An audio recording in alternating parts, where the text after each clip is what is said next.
আমরা অনেক সময় মনে করি আল্লাহ তাআলার গজব বা আল্লাহ তাআলার রাগের আলামত হলো কোনো ব্যক্তি কোনো বিপদে থাকা। বস্তুত বিপদ আপদ আল্লাহর পক্ষ থেকে গজব হতে পারে, আবার আল্লাহর পক্ষ থেকে রহমত হতে পারে।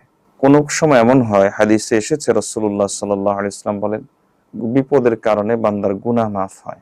আম্মা জান আয়েশা থেকে বর্ণিত হাদিস, হাত্তা শাওকা ইউশাকুহা, এমনকি একজন মুমিন তার শরীরে যদি কোনো কাঁটা বিদ্ধ হয় অথবা একটা পিঁপড়া যদি চিমটি কাটে, তাহলেও এই সামান্য বিপদের কারণেও তার গুনাহ মাফ হয়।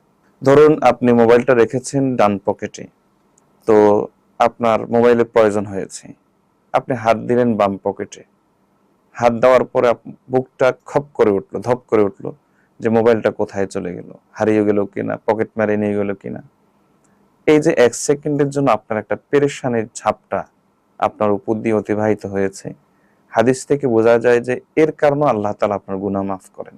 মুমিন জীবনের বিপদ আপদ পেরেশানি এগুলো কেবলই যে গজব তা নয়, কখনো কখনো রহমত হতে পারে।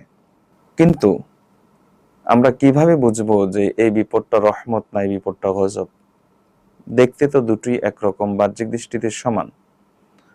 আমাদের মাশায়েখ বলেন যে যদি কোনো টেনশনের পরে, বিপদের পরে, মুসিবতের পরে তোমার আমল বেড়ে যায়, তুমি বিপদে পড়ে ইন্না লিল্লাহ পড়া শুরু করেছো, লা হাওলা ওয়ালা কুওয়াতা ইল্লা বিল্লাহ পড়া শুরু করেছো, বেশি বিপদের জন্য নামাজে দাঁড়িয়ে গিয়েছো, আল্লাহর কাছে সালাতুল হাজত আদায় করেছো, ইস্তেগফার করেছো, তওবা করেছো, অর্থাৎ বিপদে পড়ার পর তুমি আল্লাহকে আরো বেশি জড়িয়ে ধরেছো, আমলের মাধ্যমে আল্লাহর আরো কাছাকাছি হওয়ার চেষ্টা করেছো, যদি এমনটি হয়, তাহলে আমাদের মাশায়েখ বলেন যে সে বিপদ আল্লাহর পক্ষ থেকে রহমত, এটি গজব নয়।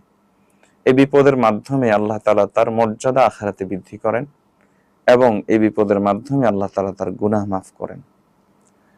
পক্ষান্তরে বিপদে পড়ার পর যদি গুনাহ বেড়ে যায়, আমল কমে যায়, তাহলে সেই বিপদটা আল্লাহর পক্ষ থেকে গজব, সেটা আল্লাহর পক্ষ থেকে রহমত নয়। বিপদে পড়ার পর টেনশন দূর করার জন্য একের পর এক সিগারেট খাচ্ছে, চেইন স্মোকার হয়ে গেছে, তাহলে এই বিপদ আল্লাহর পক্ষ থেকে গজব, এটি আল্লাহর পক্ষ থেকে রহমত নয়। তো আমি যেটা বোঝাতে চাচ্ছি সেটা হলো, এই যে বিপদ আপদ, অসুখ বিসুখ, দুঃখ দুর্দশা, এগুলো সবসময় গজব নয়, কোনো কোনো সময় সেগুলো রহমত হতে পারে। ব্যক্তি বিশেষ কারোর জন্য রহমত হতে পারে, কারোর জন্য সেগুলোই আবার গজব হতে